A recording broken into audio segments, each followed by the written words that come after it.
میں یہ سمجھتا ہوں کہ اس وقت ہمارا ملک جن بحرانوں سے گزر رہا ہے، جس کو ہر آدمی اس کا سامنا کر رہا ہے، چاہے وہ معاشی ہو، چاہے وہ سیاسی ہو، چاہے وہ انتظامی ہو، چاہے وہ مذہبی حوالے سے ہو، چاہے وہ فوجی اور دفاعی حوالے سے ہو، چاہے وہ قومی سطح پہ ہو یا بین الاقوامی سطح پہ ہو، اس کے ذمہ دار دو ادارے ہیں۔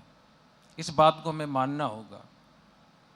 سب سے زیادہ ذمہ داری تو اسکول، کالج، یونیورسٹیوں کی ہے کہ انہوں نے وہ لیڈرشپ ہمیں نہیں دی جو انتظام و انضمام میں مخلص ہوتی، جو ہمارے ملک کو سنبھالتی، جو امن قائم کرتی، ہمارے نسلوں کا، ہمارے بچوں کا، ہمارے کاروبار کی حفاظت کرتی۔ آج ہم کہاں کھڑے ہوئے؟